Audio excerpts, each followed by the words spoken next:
بسم اللہ الرحمن الرحیم، شروع اللہ کا نام لے کر جو نہایت رحم کرنے والا اور مہربان ہے۔ اردو آڈیو بکس کی دنیا میں آپ کو خوش آمدید۔ فرعون، یہ میرا ہاتھ کا لکھا ہوا ایک انمول ناول۔ آواز عثمان احمد شیخ، ایپیسوڈ نمبر 39، قسط نمبر 39۔ قاہرہ میں داخل ہونا اس بار میرے لیے مشکل نہیں ہوا۔ گاڑیوں میں لفٹ مل جانا خصوصاً خوبصورت لڑکیوں کے لیے کسی بھی ملک میں کوئی مشکل کام نہیں ہے۔ چنانچہ ایک معصوم خاندان نے جو صنعاء نامی کسی قصبے سے واپس آ رہا تھا مجھے اپنے ایک چھکڑے میں جگہ دے دی، جو 2-3 جگہ خراب ہونے کے بعد بالآخر قاہرہ میں داخل ہو گئی۔ مجھے ٹیکسی ڈرائیور کی پریشانی پر افسوس تھا کہ وہ مقررہ وقت پر طویل سفر کر کے رمناس ضرور پہنچے گا اور بعد میں یہی خیال کرے گا کہ خبط الحواس لڑکی اپنی دیوانگی کا شکار ہو گئی۔ میرا ہوٹل موجود تھا جہاں مجھے قیام کی کوئی تکلیف نہیں ہوتی تھی، لباس وغیرہ بھی وہاں پہ موجود تھا۔ اسی رات میں لباس تبدیل کر کے باہر نکل آئی، طبیعت پر عجیب سی کیفیت تھی۔ قاہرہ کی سڑکوں پر گھومتی رہی، پھر جب خوب رات ہو گئی تو ایک شاندار جگہ میں داخل ہو گئی۔ جدید قاہرہ یہاں اپنی حسین شکل میں نظر آ رہا تھا۔ ملکی اور غیر ملکیوں کی کافی تعداد وہاں موجود تھی۔ جو ہی ایک مرہون سا خیال آیا، میری نگاہیں بھٹکنے میں نہ جانے کیوں دل میں یہ خیال آیا، ممکن ہے خالد نظر آ جائے۔ اردو آڈیو بکس کے معزز سامعین کے ہم بے حد شکر گزار ہیں، جن کی محبت اور سپورٹ کی وجہ سے ہم تمام اردو کتب کو ان کے آڈیو ورژن میں لانچ کر رہے ہیں۔ آپ کے پسندیدگی کا بہت بہت شکریہ۔ آپ سے صرف یہ درخواست ہے کہ جب بھی آپ ہماری کسی آڈیو بک کو سنیں تو ہمارے چینل کے اوپر لائک اور کمنٹ کرنا مت بھولیے۔ اپنی قیمتی آراء سے ہمیں ضرور آگاہ کیجیے۔ اگر آپ نے ہمارے چینل کو سبسکرائب کر لیا ہے تو اس سبسکرائب کے لیے بہت بہت شکریہ۔ اگر آپ نے سبسکرائب نہیں کیا تو ہمارا سبسکرائب ضرور کریں تاکہ آپ کو آئندہ آنے والی تمام آڈیو بکس کے لیے آپ کو بروقت پتہ لگ سکے، اور اپنی قیمتی آراء سے ہمیں فیڈ بیک کیجیے۔ بہت شکریہ۔ خالد تو نہیں نظر آیا، ایک شناسا سا صورت نظر آئی۔ یہ حریمہ قدسی جو 2 جاپانیوں کے ساتھ ایک میز پر بیٹھی ہوئی تھی۔ اس کا مجھ سے زیادہ فاصلہ نہیں تھا، اور اتفاق سے جب اس پر نظر پڑی میری تو اسی وقت اس کی بھی نظر مجھ پر پڑی۔ وہ بری طرح چونکی، پھر فوراً ہی اپنے ساتھیوں سے معذرت کر کے اٹھی اور میری طرف لپکی۔ ایکسکیوز می، کیا تم روشے جوان ہو؟ میرے ہونٹوں پر مسکراہٹ پھیل گئی۔ آپ کو مجھ میں کوئی تبدیلی نظر آ رہی ہے خاتون قدس؟ نہیں، لیکن کیا یہ ممکن ہے؟ تم کچھ دیر میرا انتظار کر لو، میں یہی موجود ہوں۔ براہ کرم بس تھوڑی دیر، یہ میرے کاروباری مہمان ہے، حالانکہ مجھے ان کے ساتھ ان کے ہوٹل واپس جانا تھا، لیکن بس تھوڑی دیر پلیز۔ اٹھنا نہیں، وہ واپس چلی گئی۔ غالباً اس کے ساتھیوں نے اس کی بے چینی محسوس کر لی تھی۔ اس نے انہیں کچھ بتایا اور چند منٹ کے بعد وہ اٹھ کر چلی گئی، جبکہ قدس نے انہیں دروازے تک جا کر رخصت کیا، پھر تیز رفتار میرے پاس واپس آ گئی۔ تمہیں معلوم ہے چند روز قبل اخبارات میں تمہارے بارے میں کیا کہانی چھپی تھی؟ اس نے کرسی گھسیٹ کر بیٹھتے ہوئے کہا۔ کیسی کہانی خاتون؟ انہوں نے تمہاری موت کی کہانی چھاپی ہے۔ ہو سکتا ہے قاہرہ کے اخبار کے پاس کوئی اور خبر نہ ہو، میں نے مسکرا کر کہا۔ گویا تمہیں علم ہے، تمہارا سکون یہی بتاتا ہے، لیکن کیسے؟ آخر یہ سب کیا ہے؟ میں تمہارے بارے میں سب کچھ جاننا چاہتی ہوں۔ میرا مطلب جو اخباروں میں چھپا یہ سب درست ہے، اور اب تم؟ یہ بات پرانی ہو گئی خاتون، میرا مطلب یہ ہے کہ خبر آپ نے 2-3 دن قبل پڑھی ہوگی۔ آپ حقیقت حال معلوم کرنے نہیں آئی ابن زماک کے ہاں؟ اگر شکایت کر رہی ہو تو خوشی ہوئی، تھوڑی سی تو اپنائیت کرتی ہو، لیکن ایسی بات نہیں۔ جاپان جانا پڑا اچانک، کاروبار کے سلسلے میں۔ آج دوپہر 2:30 بجے واپس آئی۔ یہ 2 افراد میرے ساتھ تھے۔ پہلے ہوٹل میں ان کے قیام کا بندوبست کیا اور پھر گھر پہنچے۔ میرا اصول ہے اپنی غیر موجودگی کے درمیان شائع ہونے والے تمام اخبارات ضرور پڑھتی ہوں۔ شام کی چائے پر ملازم نے تمام اخبارات لا کر رکھ دیے، وہ میری عادت سے واقف ہے۔ تب میں نے یہ خبر پڑھی اور رابطے کا کوئی ذریعہ نہیں تھا۔ ان دونوں کے ساتھ ڈنر میں شریک ہونا بھی ضروری تھا۔ کل صبح سب سے پہلا کام یہی کرتی کہ ابن جماعت کے پاس جا کر صورتحال معلوم کرتی۔ چلیے شکایت دور ہو گئی، میں نے مسکرا کر کہا، مگر ڈارلنگ یہ خبر کیسے لگ گئی؟ بعد اخبار میں کوئی ترتیب بھی نہیں ہوئی۔ میں گویا کچھ دن مردہ رہنا چاہتی ہوں۔ گویا تم نے خود بھی اس خبر کی تردید نہیں کی؟ نہیں، اس کی کوئی خاص وجہ ہے؟ کوئی خاص وجہ نہیں، بس نہ میں یہ خبر اخبارات کو دی تھی نہ اس کی تردید محسوس کی۔ لیکن اس خبر کی حقیقت کیا ہے؟ وہی اخبارات نے لکھا، بس اتنا سا اضافہ کر لیجئے کہ میں آتش زدہ عمارت سے بھاگ نکلی۔ حریمہ قدس مجھے عجیب سی نظروں سے دیکھتی رہی، پھر بولی، سالس ظاہری سے کوئی رابطہ ہوا؟ نہیں۔ ابن جماعت خیریت سے ہے؟ ہاں۔ تم نے وہ عمارت چھوڑ دی؟ نہیں، وہیں رہتی ہوں، لیکن قاہرہ آتی جاتی ہوں۔ ذریعہ سفر کیا ہوتا ہے؟ وہاں سے کسی گاڑی میں لفٹ لے لیتی ہوں، یہاں سے کسی ٹیکسی میں چلی جاتی ہوں۔ بس اب اتنی رات گئے تمہیں ٹیکسی میں تنہا جاؤ گی؟ نہیں، ضروری نہیں، پھر کیا کروں گی؟ کسی بھی ہوٹل میں قیام کیا جا سکتا ہے۔ ہوٹل ہی کیوں، میرا گھر موجود ہے۔ اس نے بڑی اپنائیت سے کہا، آپ کا گھر؟ میں نے عجیب نظروں سے اسے دیکھا اور وہ جلدی سے بولی، تم وہ لمحات بھلا نہیں سکتی؟ معذرت بھی تم سے میں کر چکی ہوں، تم سے بس غلطی ہو گئی، آج تمہیں میرے ساتھ چلنا ہوگا۔ اس کے ساتھ یہ وعدہ بھی کرنا ہوگا کہ جو کچھ ہو چکا ہے اسے دل سے نکال پھینکوں گی۔ دیکھو روشن جمال، میں اس کائنات میں تنہا ہوں، میرا کوئی نہیں، مجھے دولت کی ضرورت نہیں ہے، کیا کروں اس دولت کا؟ کسی کے کام آئے گی یا نہیں آئے گی، لیکن اپنے آپ کو مصروف رکھتی ہوں، ورنہ میں تنہائیوں میں دیوانہ ہو جاؤں، زندہ رہنا مشکل ہو جائے۔ اس کی آواز گلوگیر ہو گئی۔ سوری حریمہ، لیکن آپ نے شادی کیوں نہیں کی؟ بتاؤں گی تمہیں، لیکن یہاں نہیں، اٹھو چلیے۔ تم مجھے میری اس بد اخلاقی پر معاف کر دو گی؟ میں جھنجھلائی ہوئی ہوں، یوں ہی جنون سوار ہو گیا۔ اگر کبھی سالی ظاہری مجھے مل جائے تو اس سے کتنا شرمندہ ہونا پڑے۔ چلو میرے ساتھ، اس نے کہا۔ جیسے آپ کی مرضی، میں نے کہا۔ وہ خاموش ہو گئی۔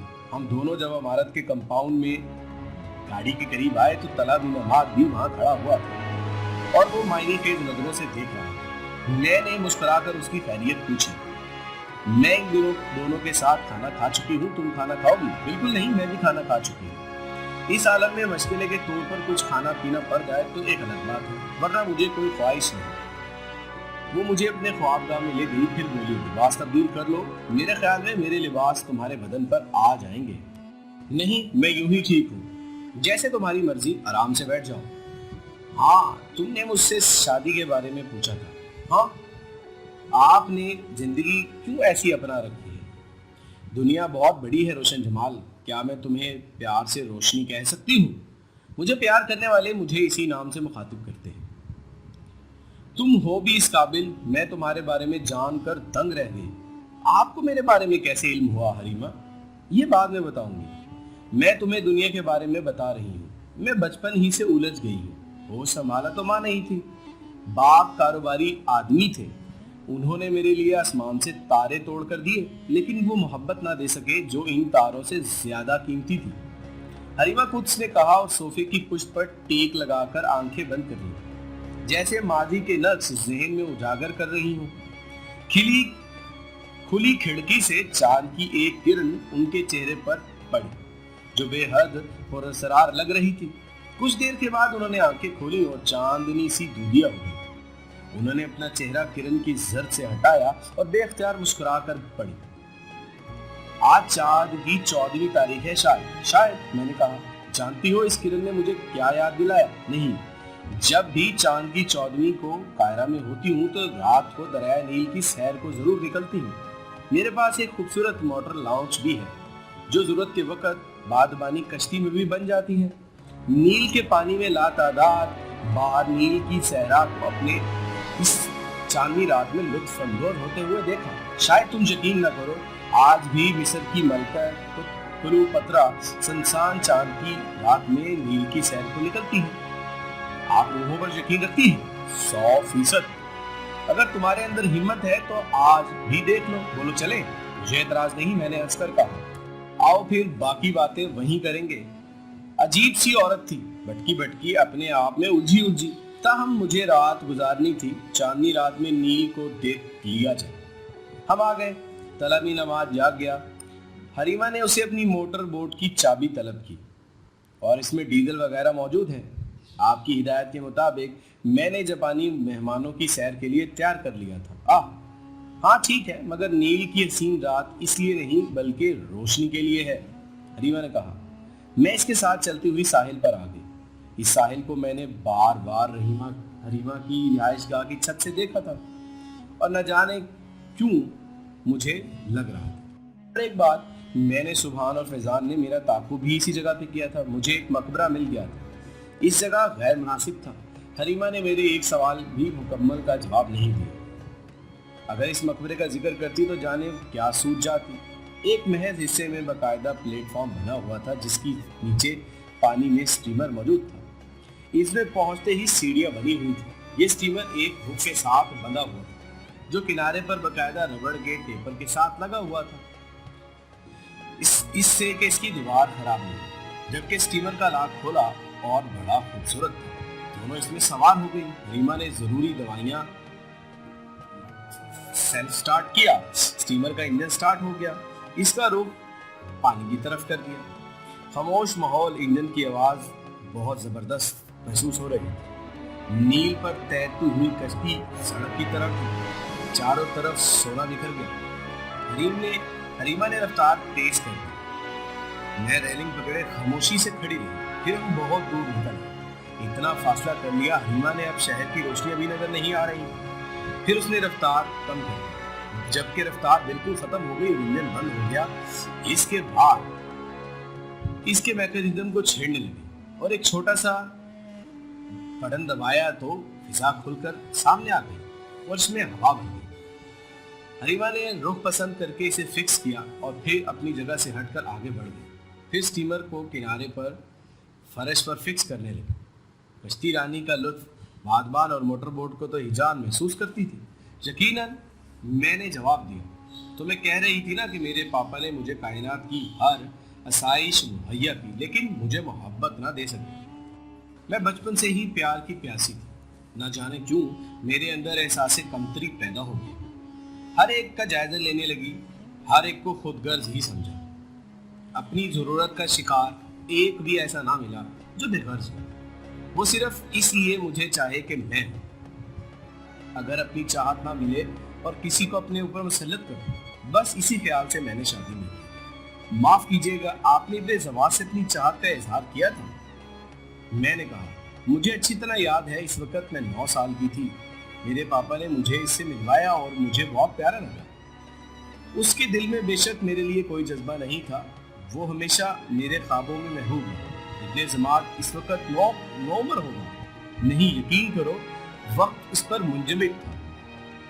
इस बिल्कुल वैसे का वैसा जैसा मैंने इसको 9 साल में देखा था, वो वैसे का वैसे ही था। आपको इस पर हैरत नहीं हुई? मैंने इसे बार बार कहा, लेकिन वो हंसकर खामोश हो जाता। इसने कोई तसल्ली बख्श जवाब नहीं दिया। आप इससे मिलती रही होंगी? हाँ, पापा की तरफ से इजाजत थी। ड्राइवर के साथ इसके पास चली जाती थी। शायद इस उम्र में मोहब्बत का इजहार कर दिया जिसमें इन जज्बात से आशना ना हो, लेकिन वो बर्फानी चट्टान साबित हुआ। उसके चेहरे पर किसी भी परिजाई इजहार ना हुआ। उसने मुझे हमेशा महबूब किया। अपने लगार खाने को इबादतगार कहता था। उसने मुझे इससे छुपाया रखा। कभी कभी इससे मिलने आ जाता था, जो हैसियत थी। मेरी हर शिकायत उसने सुना कर, लेकिन कोई जवाब नहीं दिया। पापा मर गए, जो मैं जवान हो गई। बहुत दोस्त बने, बहुत से दोस्त बने, लेकिन कोई दिल को ना भाया। रातों की तन्हाइयाँ जब भी कोई याद आया तो अपना कोई नहीं समझता था, कोई नहीं भाता था।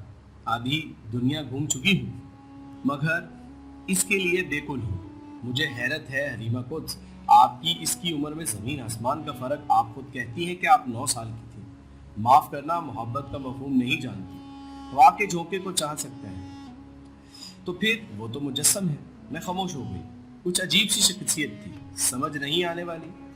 وہ خاموش ہو گئی کچھ دیر کے بعد سونے کے بگولوں کو دیکھتی ہوئی پھر اچانک بولی، تم نے پوچھا تھا نا جو مجھے تمہارے بارے میں کیسے معلوم ہوا؟ ہاں میں نے پوچھا، تمہارے بارے میں چھان بین کی میں نے تو تمام ذرائع سے کام لے کر تمہارے بارے میں تحقیقات کی تھی، لیکن تم نے ایک نئے جذبے سے آشنا کروایا، ایک ایسے جذبے سے اس سے قبل میں نے کبھی محسوس نہیں کیا۔ وہ کون سا جذبہ تھا؟ میں نے پوچھا۔ رقابت کا جذبہ۔ پہلی بار میرے دل میں جلن کا احساس ہوا۔ ابن زماد مجھ سے نہیں ملتا، وہ کسی دوسرے سے بھی نہیں ملتا۔ کئی بار اس نے ارد گرد حسین لوگوں کو دیکھا، لیکن اس بار نگار خانے کے بارے میں سوچا، لیکن پہلی بار میں نے ایسی شخصیت کو دیکھا جو اس کے ساتھ رہ رہی تھی، اس کے گھر کو سنبھال رہی تھی۔ مجھے بات کرتے ہوئے اس کا لہجہ بدل گیا، اس ہر راز سے آشنا ہو گیا، مجھے اس کے بارے میں جاننا تھا۔ بعد میں تمہاری غلط فہمی دور ہو گئی۔ غلط فہمی؟ اس نے حیرت سے آنکھیں پھاڑ کر کہا، ہاں غلط فہمی۔ لڑکی مجھے حیرت تھی، تمہیں ساری عمر کا تجربہ بات کھا گیا۔ وہ کیسے؟ وہ کون سی عدالت؟ تمہاری جس نے اسے رام کر دیا، مجھے بس اتنا بتا دو، تم اسے کیسے قابو پا لیا؟ افسوس، میں اپنے آپ کو دلی جذبوں سے آگاہ کر چکی ہوں۔ میرا خیال تھا کہ آپ کا دل صاف ہو گیا۔ میں نے ملامت بھرے انداز میں کہا، دنیا بہت بری ہے روشنی، بہت بری میری جان، اتنی مکار ہے کہ یہ دنیا یقین نہیں آتا۔ بہت عمر گوائی ہے میں نے ان تجربات پر۔ تم کہتی ہو تمہارے اس کے درمیان مقدس رشتے ہیں؟ نہیں، میری روح ایسا نہ کہو۔ میں آپ کو بڑا مانتی ہوں حریم قدس، بڑی عزت کرتی ہوں۔ آپ کا تجربہ اور میرے ابن زماد کے سلسلے میں مار کھا گیا، یہاں آپ کی بصیرت ساتھ چھوڑ گئی۔ آپ کو شاید یہ معلوم نہیں کہ ابن زماد تبتینہ کو چاہتا ہے۔ کیسے؟ وہ چوک پڑی۔ تبتینہ اس کی محبوبہ ہے جو اس کے سینے میں رہتی ہے، اس نے کہا اور خاموش نگاہوں سے مجھے دیکھنے لگی۔ دیکھتی رہی پھر آہستہ سے ہنس کر بولی، تبتینہ؟ واہ، اس کا کیا مطلب ہے؟ وہ خوابوں کی قیدی ہے۔ آہ، تو تبتینہ کے عشق میں گرفتار کہ تم تبتینہ بن کر اس کے سامنے آ گئی۔ مگر روشن جمال، در حقیقت تم کون ہو؟ میرے لیے تم خود کو ایک پراسرار شخصیت ہو۔ تم باتوں سے مجھے مایوس ہوئی۔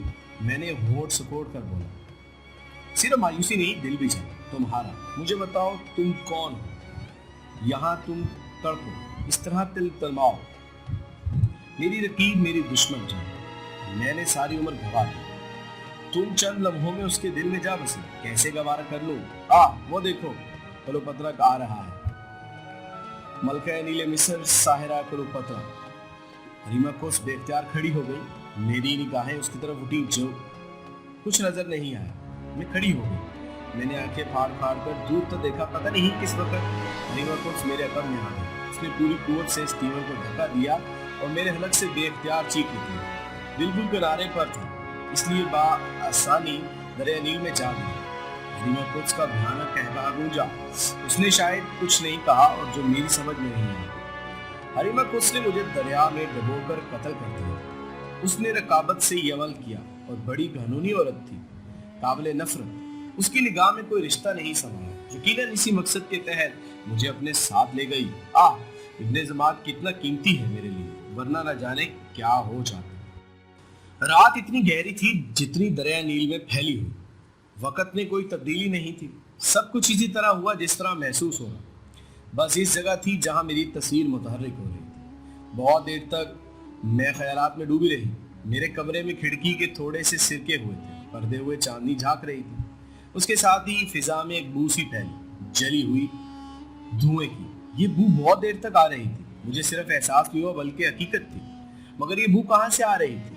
اسی وقت ایک انوکھی سی تھکن محسوس ہوئی، لیکن مسلسل بو کی وجہ سے سو نہیں سکتی تھی۔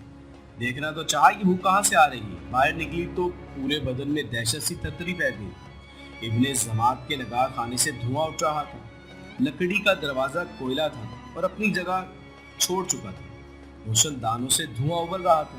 ایک لمحے کے لیے میں حواس باختہ ہو گیا، سوچنے سمجھنے کی قوتیں سلب ہو گئی۔ پھر بے اختیار منہ سے ایک چیخ نکلی اور میں نگار خانے کی طرف دوڑی۔ کیا ہوا؟ یہ کیسے ہو گیا؟ ابن زماد اب کہاں ہے؟ نگار خانے میں دروازہ ہی نہیں تھا، اندر دھوئیں اور تاریکی کے سوا کچھ نہیں تھا۔ اندر جاتی تو دم گھٹ جاتا۔ میرے منہ سے بے اختیار چیخیں نکلی، ابن زماد کہاں ہو تم؟ کہاں ہو آپ؟ کہاں ہو آپ؟ موت کا آخری منظر دیکھ رہا ہوں روشن جمال، الوداع الوداع۔ افسوس تمہاری تصویریں مکمل نہیں ہو سکتی۔ افسوس روز ابن تابی نے صدیوں کے نقش کر دی گئی۔ ایک عظیم مصور کی آخری تخلیق ہوئی نظر آتش ہو گئی۔ الوداع روشن جمال، اپنا خیال رکھنا، اب تمہاری کوئی تصویر باقی نہیں ہے۔ میں آ رہی ہوں ابن زماد، میں آ رہی ہوں، میں تمہیں فنا نہیں ہونے دوں گی، میں نے کہا اور سلگتے ہوئے دروازے سے اندر داخل ہو گئی۔ میرے پھیپھڑوں میں دھواں بھرنے لگا اور میں بری طرح کھانسنے لگی۔ ابن زماد کہاں ہو، کہاں ہو؟ کہیں نہیں لگتے جگر، دھواں بن چکا ہوں۔ ضرور ابن تادی، شاید کچھ شبہ ہو گیا، یقیناً اپنے قید خانوں میں تمہاری تصویر پا کر۔ الوداع روشن جمال، الوداع۔ میں تحلیل ہو گیا۔ دل دل۔ ابن زماد کی آواز بند ہو گئی۔ میں نہ جانے کب تک چیختی رہی، پھر جب پھیپھڑے پھٹنے لگے تو باہر نکل آئی۔ اس بھیانک حقیقت کو قبول کرنا ابن زماد ختم ہو چکا تھا۔ اس کی آخری تصویر جل چکی تھی۔ رنگ و برش کا جادوگر صدیوں کی زندگی گزار کر فنا کے گھاٹ میں اتر گئے۔ بہت بہت برا سانحہ ہوا، سب سے برا سانحہ۔ اس نے جو چند لمحات میری بدترین زندگی کے خوشنما لمحات بنا دیے، اور ضرور ابن تابی شیطان زائر نے صدیوں سے جاری کہانی ختم کر دی۔ اب میری کوئی تصویر بھی نہیں تھی۔ اب مجھے تحفظ حاصل نہیں تھا جس نے مجھے نڈر کر دیا۔ اب عظیم الشان عمارت میں تنہا ہوں۔ اب کیا کروں؟ جوڑ کے پاس آ بیٹھی، بطخیں وہاں تھیں، ہر طرف بھو کا عالم طاری تھا۔ نہ جانے کیا کیا سوچتی رہی، کتنے دشمن تھے میرے، حالانکہ بالکل بے ضرر، کسی کو نقصان نہیں پہنچایا کبھی۔ سبحانی، فیضان، زائل، حریمہ، ان سے انتقام لے سکتی تھی، لیکن کیا فائدہ؟ میری اپنی زندگی ہے، اس مسلسل ظلم کب ختم ہوگا؟ وہیں بیٹھے بیٹھے صبح ہو گئی، بطخیں جاگ گئیں۔ میں اٹھی، ابن زماد کی ذخیرہ گاہ میں جو کچھ تھا جوہڑ میں نکالا اور پھینک دیا۔ اس کے سوا کیا کر سکتی تھی؟ غسل خانے میں جا کر خود کو دیکھا، دھوئیں کی کاٹ چہرے اور لباس تباہ کر دیا۔ عمارت سے باہر نکل کر پیدل چلی، بہت دور تک چلی، پھر کسی نے خود پر رحم کھا کر اپنی گاڑی میرے قریب لی۔ قاہرہ جا رہی ہو، بیٹھ جاؤ۔ میں چوک کر اسے دیکھنے لگی، کوئی یورپین عورت تھی، غالباً برٹش۔ میں شکریہ ادا کر کے بیٹھ گئی۔ عورت نے راستے میں وہی عام تھی جو کرنی تھی، لیکن بات اس غلط جگہ پیدل کہاں جا رہی ہو؟ اس نے گاڑی خراب ہونے کا بہانہ کر دیا، جو بعد میں مؤثر تھا۔ عورت نے مجھے قاہرہ سٹی چھوڑ دیا۔ یہاں میری پناہ گاہ اس ہوٹل کے سوا کوئی نہیں تھی۔ کیا ہوا؟ میں نے اس ہوٹل کے کمرے کو قائم رکھ کر اچھا کیا۔ کاؤنٹر سے چابی مانگی تو مینیجر نے کہا، مس روشن جمال ہے نا آپ؟ ہاں، کیوں؟ جی وہ ایک صاحب آئے تھے آپ کا پوچھتے ہوئے، آپ موجود نہیں تھی۔ ایک پیکٹ دیا اور خوبصورتی سے پیک کیا ہوا تھا۔ حیرت سے پیکٹ دیکھا اور اسے لے کر ایک لیٹر بھی موجود تھا۔ میں حیرانی سے دونوں چیزوں کو سنبھلتے لفٹ کی طرف چل پڑی۔ کون ہو سکتا ہے؟ کمرے میں آ کر اس لفافے کو کھولا، میرے لیے خط تھا۔ دماغ ویسے ہی بوجھل تھا، سوچنے کے بجائے خط دیکھنا لینا مناسب سمجھا۔ پہلا جملہ دیکھ کر ہی دل دھڑک اٹھا۔ انداز خالد کا ہی تھا، میری کائنات کی واحد روشنی۔ خوش رہو، مجھے یقین ہے کہ میرے بغیر تم خوش رہو گی، کوئی شکوہ نہیں کروں گا۔ بعض اوقات تقدیر اتنی سنگدل ہوتی ہے، شرمندگی سے کہہ رہا ہوں کہ اس کی تکمیل نہ کر پاؤں۔ میں نے تم سے کہا کہ میں زندگی کے آخری سانس تک تمہارے ساتھ رہوں گا، اس تصور سے بے نیاز ہو کر کہ تم مجھے قبول کرو یا نہ کرو، جب تک کہ میری برداشت ختم ہو گئی۔ شاید اس لیے کہ میں تمہیں قبول کرنے سے مسترد کرتی۔ تم نرم نہ ہو جاتی تو شاید اپنے گناہ کا کفارہ ادا کرنے کی دھن سوار رہتی۔ اب تو مصر کی گلیوں اور بازاروں میں بے مصرف ہوں، تم سے مجھ سے برخاستہ ہوں۔ کیا کروں؟ مصر سے جا رہا ہوں، وطن نہیں جاؤں گا، وہاں نینا مجھے پریشان کرے گی۔ اب ہمت نہیں ہے، کہاں جاؤں؟ خود نہیں معلوم، ایک آرزو ہے روشنی، ایک خواہش ہے، پوری کر دو گی۔ سونے کا ایک حقیق سا زیور تمہارے لیے خریدا تھا، تمہیں رونمائی دینا چاہتا ہوں، ایسا نہ ہو سکا۔ میں نے تمہاری گردن دیکھا تھا، اپنے ہاتھ میں تمہاری گردن نہ پہنا سکا۔ میری آخری نشانی سمجھ کر قبول کرو، اسے اپنی گردن کی زینت بنا لو۔ میرے دل کے تار اس کے ساتھ بندھے ہوئے ہیں، اگر تم اسے قبول کر لیا تو میرا دل مجھے گاہ کر دے گا۔ اس قابل نہ سمجھو تو اسے کہیں دفن کر دینا اور کہیں دریا میں گزر کر اسے پھینک دینا۔ خالد۔ حلق میں ایک گولا سا آ پھنسا، بے اختیار آنسو مڑ آئے، سسکیاں جاری رہیں، خوب روئی، ہچکیاں لے لے کر روئی، بری طرح ٹوٹ گئی۔ کتنا قصوروار تھی، میرے علاوہ کون جان سکتا تھا کہ سب کچھ ہو چکی۔ اب कोई बाकी न रहा। इब्ने जमात इतना अच्छा इंसान था, प्यारा साथी, मासूम, बेगर्ज, मोहब्बत करने वाला। जमात के लिए रो रही थी या खालिद के लिए? बस रोने को जी चाह रहा था। आज इस रिवायात आंसू बह निकले, दिल हल्का हो गया, दिल वाकई ही हल्का हो गया। कई बार दस्तक हुई लेकिन दरवाजा नहीं खुला। शायद नींद आ गई, सोती रही। कई बार आंख खुली, खुद हैरान हो गई। बाहर रोशन दिन चार चुका, 20-22 घंटे हो गए सोते हुए। दूसरा दिन भी आ गया। सोने से सर चकरा गया। आंतें सख्त भूख की वजह से तख्तीर कर रही थी। बाथरूम गई, गुस्ल किया, बाहर आया तो वेटर तरफ किया, इससे कहा डबल रोटी ले आओ। वेटर मुस्कुराता हुआ चला गया। इस होटल में वेटर वगैरह मुझे सिंकी समझते थे, फर्क नहीं पड़ता। सारा नाश्ता साफ कर लिया, फिर एक आराम कुर्सी पर बैठ गया। अब क्या करना है? जिंदगी का बोझ मसरफ था, खालिद पर पड़ा हुआ था। अचानक अच्छा न लगा, उसे उठाकर लिफाफे में। फिर इस पैकेट पर नजर थी। जेवरात का खूबसूरत बॉक्स निकला। इतना खूबसूरत पहनने को जी चाहा। खालिद के अल्फाज याद है। ड्रेसिंग टेबल के आईने में खुद को देखा, जैसे खालिद मुस्कुरा रहा हो। फिर आईने के सामने से हट गई। दिन के कोई 12 बज रहे थे। दरवाजे पे दस्तक हुई, मैंने उठकर दरवाजा खोला। बेख्तियार खुश हुई।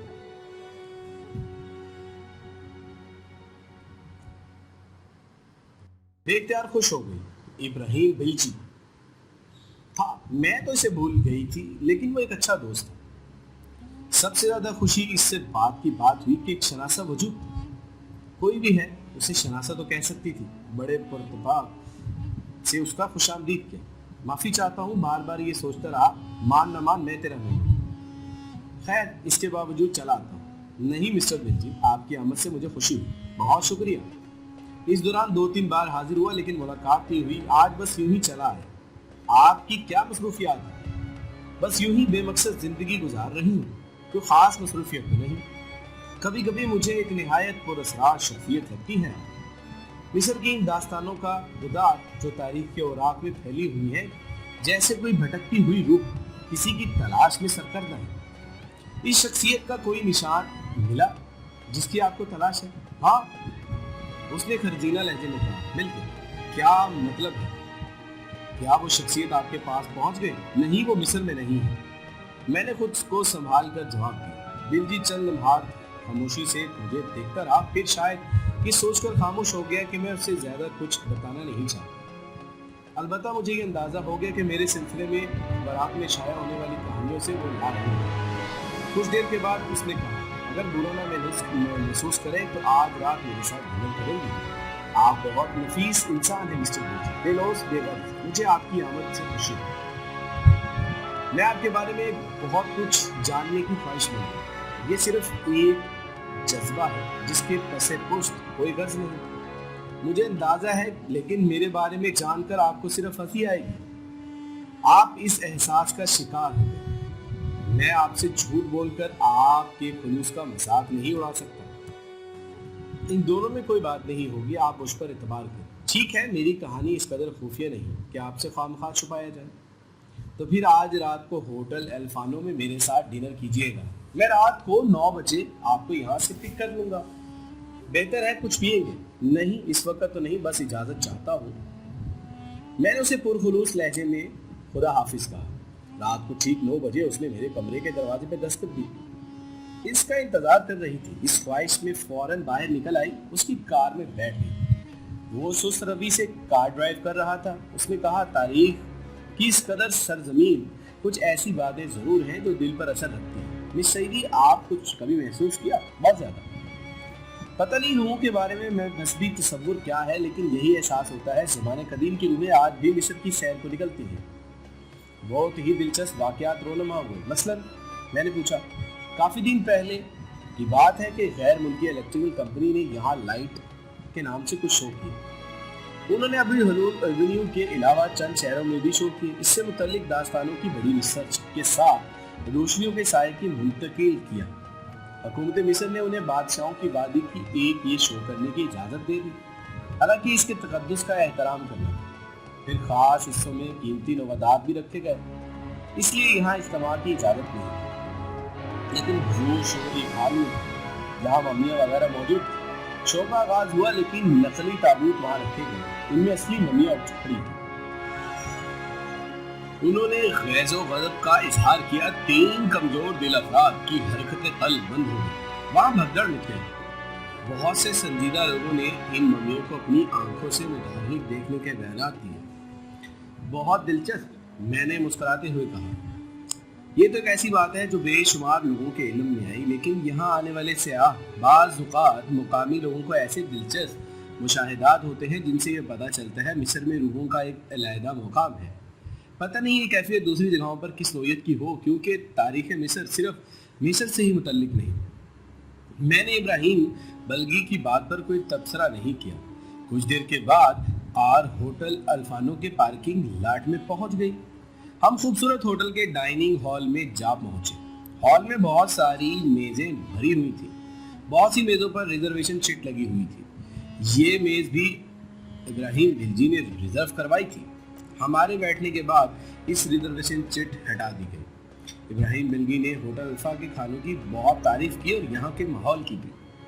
मुझे ये सब कुछ बहुत पसंद आया। वेटर ने मेन्यू लाकर रखा तो इब्राहिम बिलगी ने मेरी तरफ बढ़ा दिया। मैंने हंसते हुए कहा, इस सिलसिले में मैं बिल्कुल मावनत नहीं कर सकूंगी मिस्टर बिलगी, क्योंकि मेरी जिंदगी में चंद ही मौके ऐसे आए जब मैंने होटल में खाना खाया। यूँ समझ लीजिए इस मामले में मैं बिल्कुल जाहिल हूँ। बस ये ख्याल रखिएगा कि सब हलाल चीज़ें हों। जाहिर है यहाँ इसका तसव्वुर नहीं किया जा सकता, क्योंकि ये एक इस्लामी मुल्क है। ये लफ्ज़ मेरी नातजुर्बाकारी का एक हिस्सा ही समझ लीजिए। मैंने हंसते हुए कहा। इब्राहिम बल्गी भी हंसने लगा। उसने चंद चीज़ों का इंतखाब किया और मुझे इन पर उंगली रखते हुए वेटर को ऑर्डर करा। बस इत्तफाक ये था कि मेज़ मेरे अहम सामने। इब्राहिम बल्गी इस तरफ बैठ गए जिस पर हरीमा कुद्स अपने ही दोनों जापानी मेहमानों के साथ आ बैठी थी, जिन्हें मैं पहले ही देख चुकी थी। हरीमा कुद्स को देखकर मुझे भी एक इख्तियारी कैफियत तारी हुई। इसके साथ उसने जो मेरे साथ किया, इसके बाद यकीनन उसे इत्मीनान हो गया कि मैं इस दुनिया में नहीं हूँ। अब वो मुझे यहाँ देखेगी तो ना जाने उस पर क्या रद्द-ए-अमल करेगी। मेरे दिल में अब ये एहसास शिद्दत से रोनमा होने लगा। मैं अदम तहफ़्फ़ुज़ का शिकार हो गई। अब इब्ने ज़वाद मौजूद नहीं है, मेरी कोई तस्वीर बना दे और दिलचस्प खेल ख़त्म हो गया। हाँ, अगर मैं मुहतात है तो शायद मेरी कोई तस्वीर इसका साथ दे सकती। जब तक मैं अपनी ज़िंदगी वो मनहूस मंजिल ना पा लेती जिसने मुझे दरबदर कर रखा है। हरीमा कुद्स के मेहमान इससे गुफ्तगू में मसरूफ़ थे। इसके अलावा जिस ज़ाविये पर बैठी थी वो भी ऐसा था कि इसका चेहरा मेरे चेहरे के मुकाबिल नहीं था, जबकि इसका मुझसे फासला ज़्यादा नहीं था। किसी भी लम्हे गर्दन मोड़कर मुझे देख सकती थी। मैंने उसके चेहरे का बगौर जायजा लिया। वो अपने मेहमानों में मसरूफ़ गुफ्तगू ज़रूरत थी। मुझे उसके चेहरे पर एक ख़ास तब्दीली नज़र आई जो महज़न थी। नडाल थी, अफसुर्दा महसूस हो रही थी। तरोताज़गी उसके चेहरे पर नहीं थी जो हमेशा पाई जाती थी। वेटर ने खासी देर के बाद हमारा ऑर्डर सर्व किया। मेज़ पर प्लेटें वगैरह रखी हुई थी। खाना सजाने लगा। हमारा खाना हमारे सामने आ गया, लेकिन अभी मैंने खाना शुरू भी नहीं किया कि वही हुआ जिसका खदशा था। हरीमा कुद्स की नज़र मुझ पर पड़ी और मेरी आंखें उसका जायजा ले रही थी। इसी वक्त मेरे चेहरे से एक अजीब सी तासुरात पैदा हुए। हरीमा कुद्स की आंखें एक लम्हे के लिए पूरी की पूरी खुली रह गईं। शदीद हिजान के आसार नजर आए। इसके बाद फिजा में एक दहशतनाक चीख उभरी। हरीमा कुद्स कुर्सी समेत दूसरी जानिब उलट गई। चारों तरफ के लोग उसकी तरफ मुतवज्जह हुए। कुछ मेज़ों से लोगों ने अपनी जगह से उठकर खुद इब्राहिम बिलगी चौंक पड़ा। गर्दन मोड़कर उसे देखने लगा। मैं साकत बैठी रही। हरीमा कुद्स की इस कैफियत के बारे में इसका वक्त मेरे अलावा कोई नहीं जानता था। इसका मकसद मेरे दरिया नील में उसने मेरे साथ जो कार्रवाई की थी इस पर यह अंदाजा नहीं हो सका कि नील में डूब जाने वाली एक तस्वीर थी और इसके अलावा कुछ नहीं। वो मुझे मुर्दा समझ रही थी। अब इस मुर्दों को अपने सामने हयात देखकर उसकी ज़हनी कैफियत पर काबू न पा सके। बहरहाल मैंने इस सिलसिले में कुछ नहीं किया, अलबत्ता कार्रवाई देखी थी। हरीमा कुद्स के दोनों साथी होटल की इंतजामिया से मदद से उसे बाहर उठा ले गए। इसका मतलब ये कि वो गिरकर बेहोश हो गए। इब्राहिम बल्गी भी माजरत करके चंद लम्हात के लिए उठ गया, फिर वापस आकर बैठ गया। भाई अब खाना शुरू करें मिस सईदी, वरना ठंडा हो जाएगा। मैंने एक लम्हे में खुद को संभाल लिया और बोला, क्या हुआ? जवाब में इब्राहिम बल्गी के होठों पर तंजिया सी मुस्कुराहट फैल गई। जो खातून बेहोश हुई वो कायरा की एक मुअज़्ज़िज़ शख्सियत थी, मोहतरमा हरीमा कुद्स, जो बिल्कुल तन्हा रहती हैं। انہوں نے شادی نہیں کی لیکن ان کے کاروبار کی وسعتیں بے پناہ ہیں۔ اصل میں یہ خاتون اس قسم کی ہیں، بس زبان اس کے بارے میں استعمال جو کچھ ادا نہیں کیا جا سکتا دل میں یقیناً نشہ آور ادویات استعمال کرتی ہوں۔ اس وقت اس کے اثرات نمودار ہوئے۔ میں نے اس پر کوئی تبصرہ نہیں کیا۔ ابراہیم بلگی نے کھانا شروع کیا، میں بھی شریک ہو گئی۔ حال میں ایک بار پھر سکون پھیل گیا۔ لوگ فضول باتوں میں کہاں الجھتے ہیں۔ ابراہیم بلگی خاموشی سے کھانا کھاتا رہا۔ اس کے بعد اس نے میری پسند سے فریش لائم منگوا لی۔ اس کی چھوٹی چھوٹی چسکیاں لے کر وہ بولا، آپ نے مجھے اپنے بارے میں بتانے کا وعدہ کیا تھا۔ مجھے بے اختیار ہنسی آ گئی۔ وہ بھی ہنس کر بولا، یہ ہنسی کیا معنی رکھتی ہے؟ آپ وعدہ کیجئے مسٹر ابراہیم بلگی کہ آپ چیخ مار کر بے ہوش نہیں ہوں گے۔ اس نے ایک ہلکا سا کہا لگایا اور بولا، میں وعدہ کرتا ہوں۔ بس تو یوں سمجھیے کہ میں مصر کی ایک پراسرار داستانوں میں سے ایک داستان ہوں۔ مختصر ہی استعمال کر دوں کہ مجھے زمانے قدیم کی ایک روح سمجھا جاتا ہے جس کا اناتم چلاتی ہے۔ میرے بارے میں یہ کہا جاتا ہے کچھ عرصے کے بعد مجھے تاریخ کی عدالت میں پیش ہونا جانا پڑے گا، جہاں تاریخ میرے حوالے میں فیصلے کرے گی۔ ابراہیم بلگی نہ سمجھنے والے انداز میں مجھے دیکھ کر اس نے مسکراتے ہوئے کہا، بالکل ایمانداری سے مجھے بتائیے ابراہیم بلگی، کیا آپ میرے الفاظ سن کر یہ احساس نہیں ہوا کہ کیا میں احمق بگانے کی کوشش کر رہی ہوں؟ نہیں مسٹر سعیدی، لیکن مجھے کچھ سمجھ میں نہیں آیا۔ میرا تعلق مشرق سے ہے، اس کا آپ کو اندازہ ہے۔ میرے والد احمد کمال سعیدی مصری محققین میں سے ایک منفرد حیثیت کے حامل ہیں۔ میرے وجود میں زمانے قدیم کی کوئی پوشیدہ روح ہے جس کی نشاندہی جوان ہو کر ہوئی۔ میں نے مختصر ترین الفاظ میں ابراہیم بلگی کو اپنے بارے میں بتایا، وہ تمام اہم راز چھپائے جو اس کو بتانا مناسب نہیں تھے۔ میں خاموش ہو گئی۔ ابراہیم بلگی اب بھی خاموش تھا۔ اس کی یہ مسلسل خاموشی میری سمجھ میں نہیں آ رہی تھی۔ میں نے پوچھ لیا، آپ نے میری داستان پر کوئی تبصرہ نہیں کیا؟ کیا تبصرہ کروں؟ وہ پھیکی سی ہنسی لے کر بولا، یا پھر آپ نے اس پر یقین کر لیا؟ میں نے کہا۔ وہ جواب نہیں دے پایا۔ اس نے ویٹر کو لائم کے گلاس وغیرہ سمیٹنے شروع کر دیے۔ اس نے بل طلب کیا۔ ویٹر کے جانے کے بعد، کیا خیال ہے، چلیں، جیسا پسند کریں؟ میں نے کہا، اس کی کار میں ہوٹل جاتے ہوئے آپ کی مسلسل خاموشی نے مجھے الجھن کا شکار کر دیا مسٹر بلگی۔ آپ دیکھ لیجئے، حسب وعدہ چیخ مار کر بے ہوش نہیں ہوا۔ وہ مسکرا کر بولا، ہاں، آپ سے وعدہ پورا کیا۔ البتہ حریمہ قدس کی وہ کیفیت مجھے دیکھ رہی تھی، میرے منہ سے نکل گئی۔ ممکن ہے، اس نے کہا، اس بارے میں کوئی سوال نہیں تھا۔ اس وقت ڈرائیونگ بھی تیز رفتاری سے کر رہا تھا، چنانچہ کچھ دیر کے بعد میرا ہوٹل آ گیا۔ اس نے کار روکی اور پھر بولا، اس وقت اجازت چاہتا ہوں، پھر حاضری دوں گا۔ میں نے نیچے اتر کر اسے خدا حافظ کہا۔ وہ تیزی سے کار آگے بڑھا گیا۔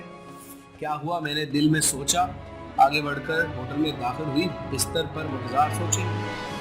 البتہ تیسرے دن سخت بیزار ہو گئی۔ 11 بجے ہوٹل سے نکلی، بھاگی نیچے پہنچی۔ ایک دلچسپ واقعہ پیش آیا۔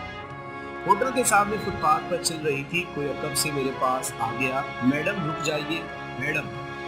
میں نے پلٹ کر دیکھا تو پہچان لی، یہ وہی ٹیکسی ڈرائیور تھا جس کے ساتھ میں صحرائے ارمناس گئی تھی، جسے میں نے اضافی کرایہ دیا تھا۔ تم کیسے ہو؟ آپ نے میڈم ہمیں خون کے آنسو رلا دیا۔ اس نے جھک کر گردن کہا، ارے سوری بھائی، تمہاری ٹیکسی کہاں ہے؟ میں نے چپ کر کہا، وہ سٹینڈ پر لے آؤ۔ ہاں، آ جاؤ، اس نے کہا۔ کچھ دیر کے بعد میں ٹیکسی میں بیٹھ گئی۔ ہاں، آپ بتاؤ کیا ہوا؟ آپ وہاں سے کیسے آئی میڈم؟ بس کچھ بندوبست ہو گیا تھا، مگر آپ نے ہمیں ٹائم دیا تھا۔ مجھے اس بات کا افسوس، کچھ ایسی صورتحال میں تھا، میں تمہارا انتظار نہیں کر سکی، مگر بہت برا وقت آ پڑا۔ ہمیں معاف کرنا میڈم، ہم جو کچھ کہہ رہے ہیں وہ کہنا نہیں چاہتے۔ آپ نوعمر لڑکی ہیں، وادی رتاب کا سفر ہی دیوانگی تھی، کوئی مسئلہ تھا، آپ ہوش مند نہیں محسوس ہو رہی تھی۔ پھر آپ نے عجیب باتیں کی۔ اس صحرا میں چند گھنٹے گزارنا مشکل ہے، آپ نے 2 دن گزارنے کا فیصلہ کیا۔ ہم آپ کو روک بھی نہیں سکتے تھے، مگر صبر سے وقت گزارا۔ دوسرے دن وہاں پہنچے، ہم نے 4 گھنٹے آپ کو تلاش کیا اور دیے ہوئے وقت پر وہاں کھڑے رہے، آپ کو ریت کے ٹیلوں میں تلاش کرتے رہے۔ پھر ہم وہاں سے روتے ہوئے واپس آئے۔ ہمیں یقین تھا۔ میں بہت متاثر ہوئی، جذبے کے کسی دل کی میراث نہیں ہوتے، کہاں کب پیدا ہو جائے۔ پہنچ جانے میں بہت معذرت کی اور بڑی محبت سے پیش آئی۔ ایک جگہ کھانا کھلایا تو زبردستی اس کو اپنے ساتھ کھانا کھلایا۔ اس جگہ میں نے کافی رقم دی، اس نے لینے سے انکار کیا، مگر بہت محنت کر کے اس نے لے لی۔ شام کو 5 بجے ہم یہ بصیردہ احراموں کی بستی میں پہنچے اور یہ احرام قدیم ترین سمجھے جاتے ہیں۔ جو ہی ان کا تذکرہ نکل آیا میں نے انہیں دیکھنے کی خواہش کا اظہار کیا تو تخبارہ کے قریب کچھ قیمتی کاریں کھڑی ہوئی تھی جنہیں چند غیر ملکی سیاح قیمتی کیمروں سے تصویریں بنا رہے تھے۔ نیچے آ کر احراموں کی طرف بڑھی تو میرے ساتھ ان نے خود کو چلنے کی پیشکش کی۔ تمہارا دل چاہے تو چلو، نیچے کے راستے مشکل ہیں۔ اوپر سے دور دور تک نظر آنے والے احراموں کو نیچے سے راستے یکجا کیا گیا، مگر یہ راستے بھول بھلیاں ہیں۔ اس نے بتایا ٹھیک ہے چلو۔ ڈرائیور میری رہنمائی کرنے لگا۔ ہم ایک دروازے سے اندر داخل ہوئے۔ کچھ دیر بعد سیدھی سرنگ چلتے ہوئے پھر سیڑھیاں اترنی پڑی۔ وہاں منتظمین موجود تھے اور وہاں دیکھ بھال صفائی کرتے تھے۔ رات کو روشنیاں کر دی تاکہ سیاح پرہول ماحول کا نظارہ کر سکے۔ نیچے بھی سیاح بھٹک رہے تھے۔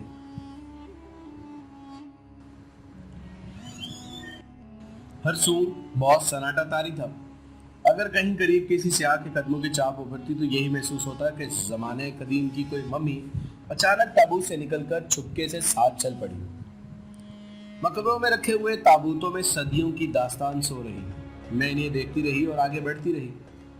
تابوتوں میں صدیوں کے لوگ اندر سو رہے تھے۔ یہاں احراموں کو انڈر گراؤنڈ ایک دوسرے کے ساتھ ملانے کی شاندار کوشش کی گئی تھی۔ پتھروں کو چن کر راستے بنائے گئے تھے۔ کہیں کھلی جگہ نظر آ جاتی، شام میں ڈوبا آسمان نظر آنے لگتا۔ یہ احرام اوپر سے جس قدر قدیم اور وسیدہ نظر آ رہے تھے اندر سے اتنے وسیدہ نہیں تھے۔ ہاں لیکن اندر سے درست کیا گیا تھا۔ آپ دیکھیں ان جگہ جگہ مضبوط مسالوں کے جوڑ لگے ہوئے تھے۔ ایک بدلی ہوئی آواز سنائی دی جو اب انگلش میں تھا، لہجہ امریکن۔ میں نے چوک کر جواب دینے والے کو دیکھا۔ ایک مامر جوڑا تھا، شریف لوگ معلوم ہو رہے تھے۔ کیونکہ میں نے ڈرائیور سے انگریزی میں سوال کیا تھا تو قریب لوگ موجود تھے۔ وہ سمجھے کہ یہ بات انہی سے کی گئی، لہٰذا انہوں نے جواب دیا۔ میں شکریہ کے انداز میں گردن کم کی اور ڈرائیور کی تلاش میں نظریں دوڑانے لگی، لیکن وہ مجھے آس پاس نظر نہیں آیا، شاید پیچھے رہ گیا۔ کہیں ان لوگوں کے قدموں کی چھاپ یہی سمجھی کہ وہ میرے ساتھ ہیں۔ شام بھی ہو گئی تھی، یہاں کا جائزہ لے لیا۔ میں نے واقعی بھول بھلیا میں بکھری ہوئی تھی۔ ان کے ساتھ بھٹک جانے کا اندیشہ تھا۔ ویسے خیر جگہ جگہ باہر نکلنے کے راستے تھے، پھر بھی ڈرائیور کا ملنا ضروری نہیں تھا۔ نہ جانے کس طرف وہ نکلا۔ واپس پلٹ کر ڈرائیور کو تلاش کرتی رہی۔ خاصی دیر گزر گئی۔ میں نے کئی آوازیں بھی کی لیکن آس پاس سیاح موجود تھے۔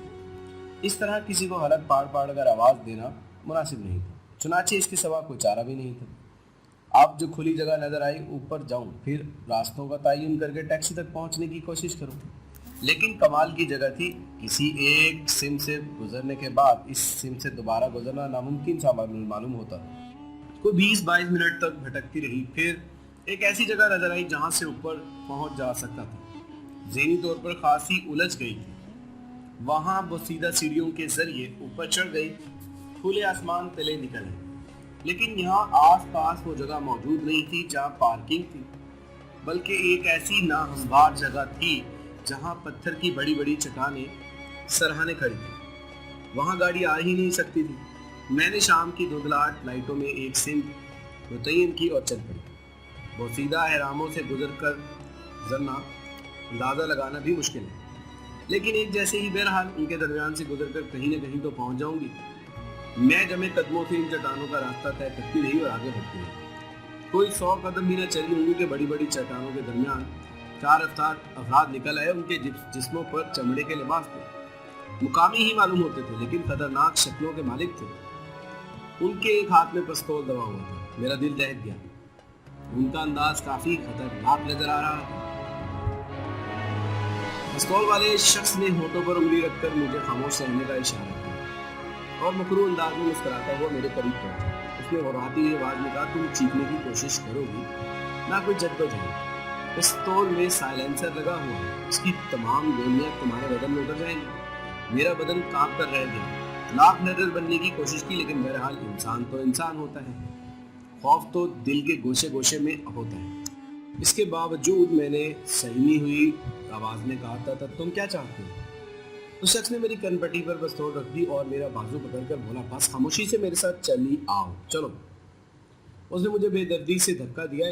میرے لیے اس کے سوا کوئی صورتحال نہ رہی کہ آگے بڑھوں۔ شاید یہ لٹیرے تھے، پھر یہ ممکن ہے کہ یہ آج نوجوان جو لڑکیوں کے چکر میں رہتے ہیں फैसला करना मुश्किल हो रहा था। क्या करूं? अगर चीखती तो वाकई ही साइलेंसर लगा हुआ था और गोली चलने की आवाज़ भी नहीं आती। कमबख्त कौन थे? क्या चाहते थे? ना जाने मेरा टैक्सी ड्राइवर कहाँ मर गया। मुझसे ज़्यादा दूर नहीं लाए चट्टानों के दरमियान एक काले रंग की लैंड क्रूजर खड़ी हुई थी। एक आदमी ने जल्दी से आगे बढ़कर इसका आखिरी दरवाज़ा खोला और पिस्तौल वाले शख्स ने मुझे लैंड क्रूजर चढ़ने के लिए कहा।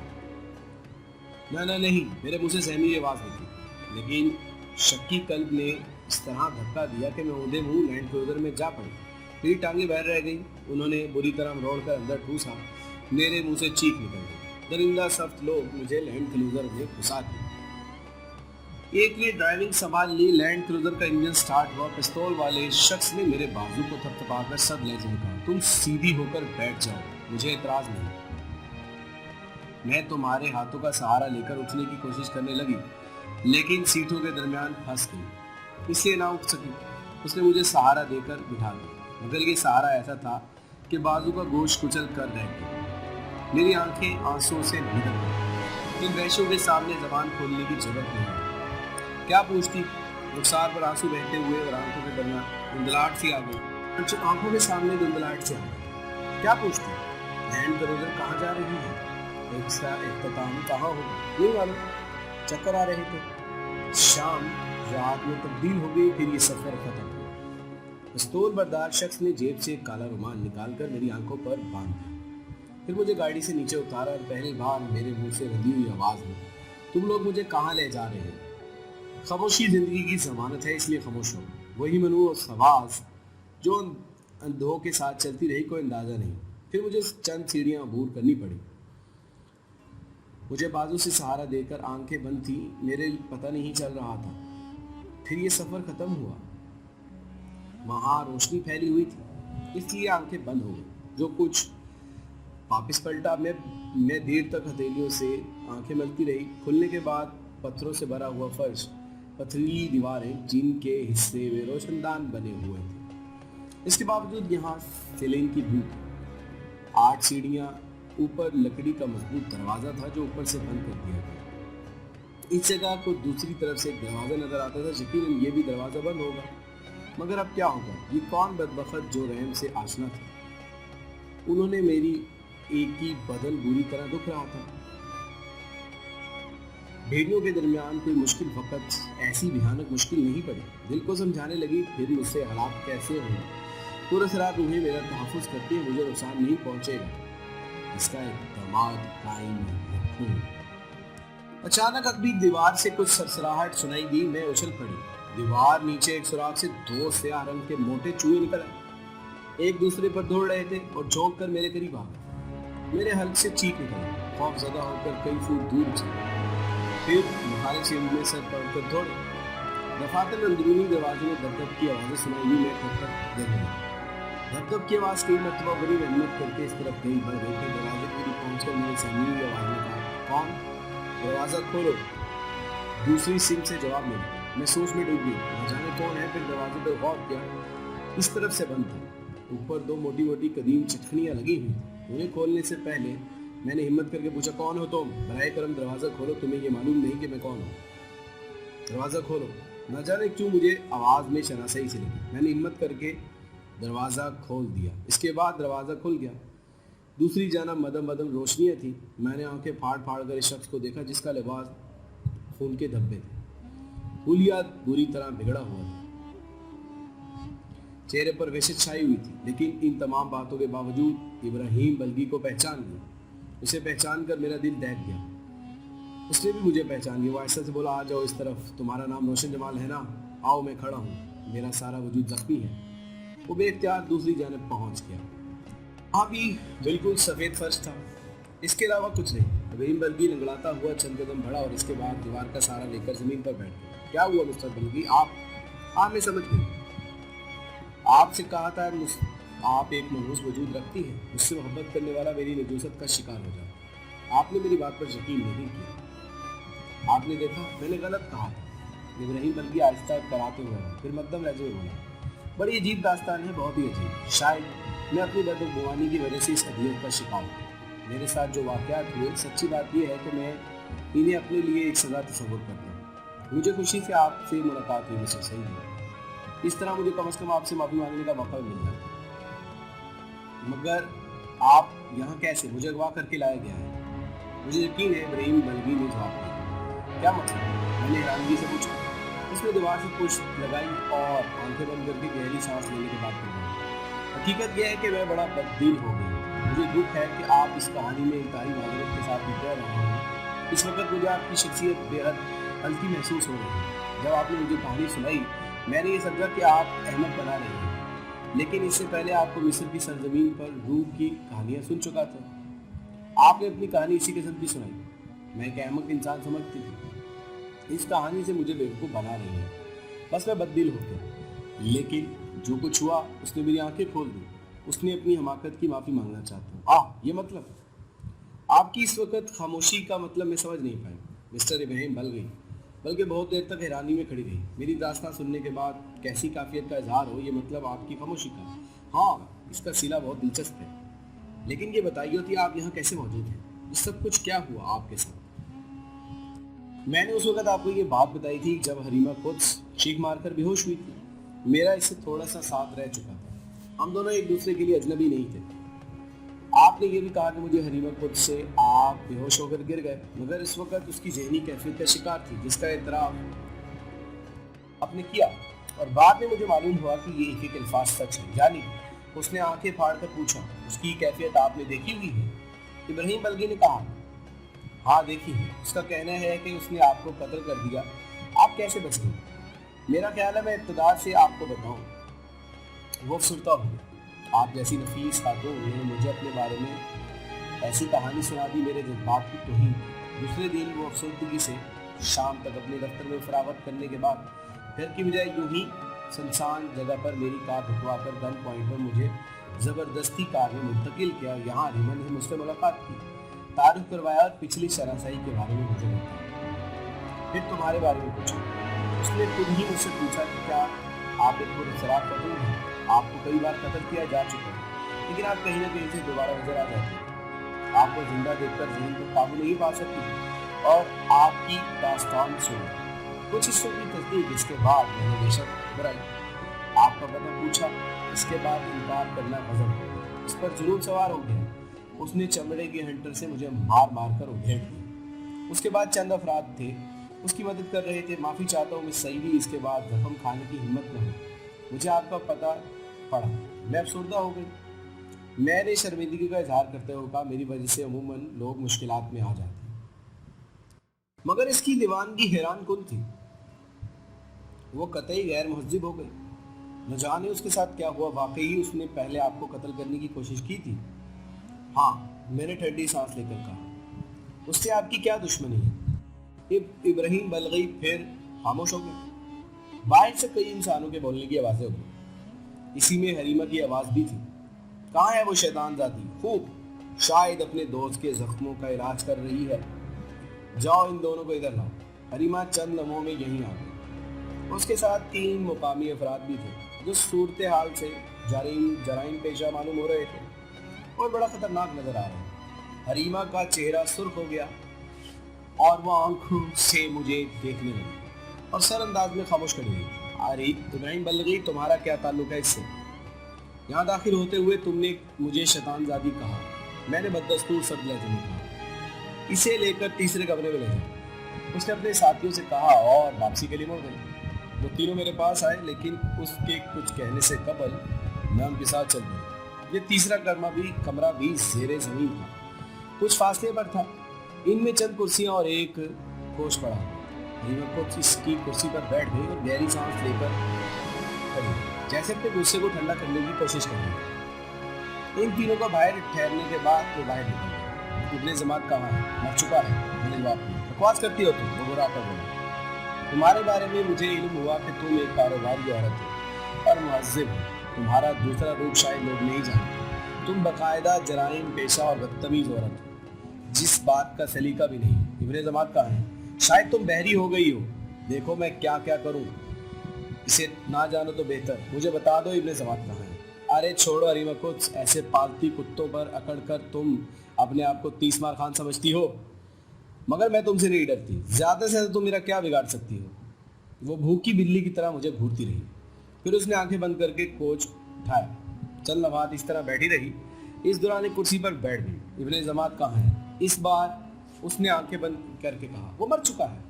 कैसे? मैं नहीं जानती, वो मर चुका है। नामुमकिन, वो कहीं रूपोश हो गया है या तुमने कर दिया है।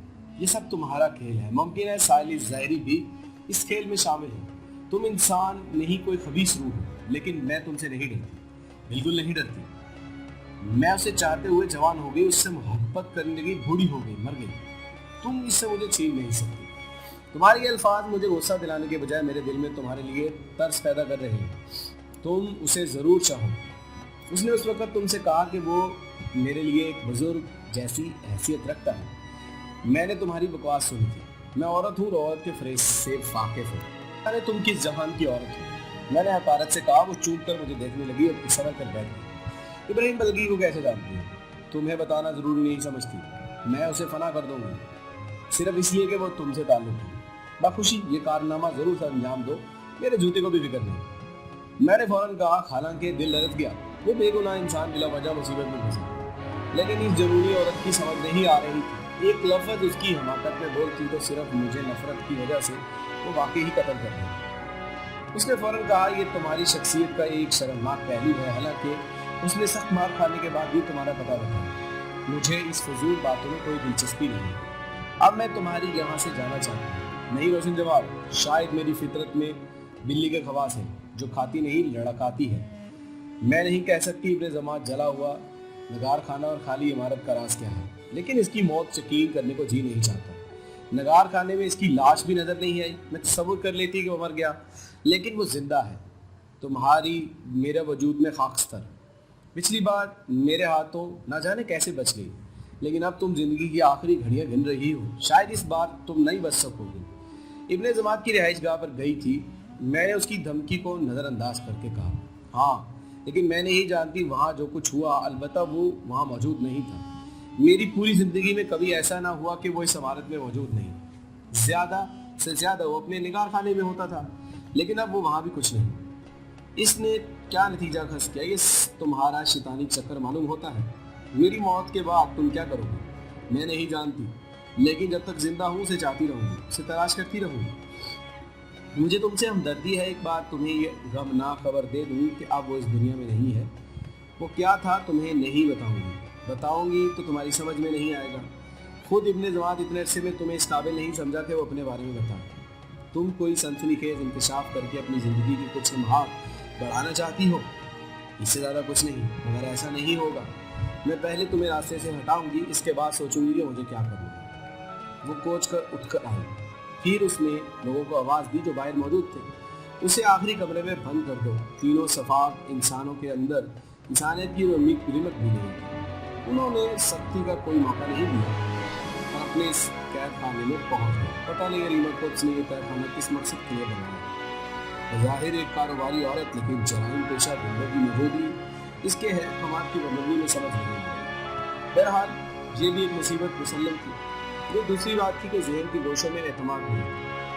मुझे आज तक यही बावर कराया गया कि मुश्किलात कहीं भी पहुँचे कि मुझे माजी की अदालत में पहुँचने बगैर मौत नहीं आएगी। इब्ने जमात वाकई दिल में एक कसक छोड़ गई। मैंने कुछ फैसले जल्दबाजी में किए। मेरे दिल में आरज़ू थी कि इब्ने जमात की मदद से माजी को धोखा दूँ। अगर वाकई ही ऐसी अदालत में मेरी पेशी तस्वीर शक्ल वहाँ रुक जाऊँ, मुमकिन है ऐसा ना हो, लेकिन इन तस्वीरों के बल पर मैंने ज़्यादा ही दौड़ करा ली, इसलिए बहुत जल्दी ज़ाया हो गई। इसके बाद मुझे इसी कैद खाने में वक्त गुजारना पड़ा। हनीमा ने बहुत संगदिली का मुजाहरा किया। यहाँ कैद में कुछ 26 घंटे गुजर गए, लेकिन पानी तक ना दिया। खाना पीना तो दूर की बात, भूख का तो कोई मसला नहीं। इस आजमाइश का वक्त था। ये भूख प्यास जान ले सकती थी। मुमकिन है संगदिल हरीमा ने अपने इंतकाम का यही तरीका सोचा हो।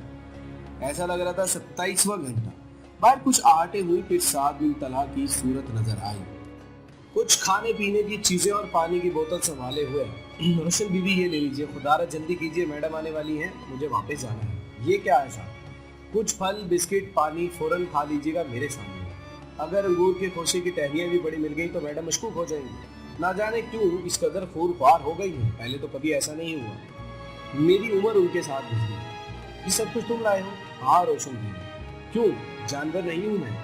मेरा और आपका चंद रोज का साथ रह चुका है, फिर भी ये कुछ मेरी समझ में नहीं आ रहा कि आप खुदारा जल्दी करें। भूखी भी थी, पैसी भी थी, बिला वजह की जहालत में नहीं करना चाहता। चुनाचे मैंने शुक्रिया के साथ उसकी पेशकश कबूल की। तमाम फल खाए, खूब जी भरकर पानी पिया और 7 दिन का शुक्र है। फिर मैंने पानी की खाली बोतलें उसे देखकर कहा, क्या ये बलबीर भूखा है? कौन बलबीर? दूसरे कमरे में जो कैद था। नहीं, उसे तो पहले ही छोड़ दिया गया। छोड़ दिया गया? ये कत्ल कर दिया गया? नहीं रोशन बीवी, मैंने उसे खुद बाहर पहुंचाया। मैडम अब इतनी खतरनाक है कि किसी को कत्ल कर दे। मैं तलखी से मुस्कुरा दी। वो चला गया। मेरी कोशिश थी, अगर जरा इसके बारे में दिलचस्पी का मुजाहरा करती तो वो भाग देता। बहरहाल बिला वजह किसी को जंजाल में फंसा दिया। हरीमा को अपनी गैर जानिबदारी का यकीन दिलाए निकला। मुझे खुशी हुई। 26 घंटे के बाद मेरे में वजन तो बढ़ा, फिर किसी के जागने पर जागी। फौरन पता चल गया कि रात हो गई। वो तीनों तहखाने में आ गई। हरीमा को उस बड़े हाल नुमा एक कुर्सी पर बैठी हुई थी, चेहरे पर वही जुनून, कमरे के वही एक ताबूत रखा हुआ था। उसने एक जहरीली मुस्कुराहट के साथ कहा, संदल की लकड़ी से बना हुआ है, मजबूत और खुशबूदार। मैं सर्द उसे देखना चाहती हूँ।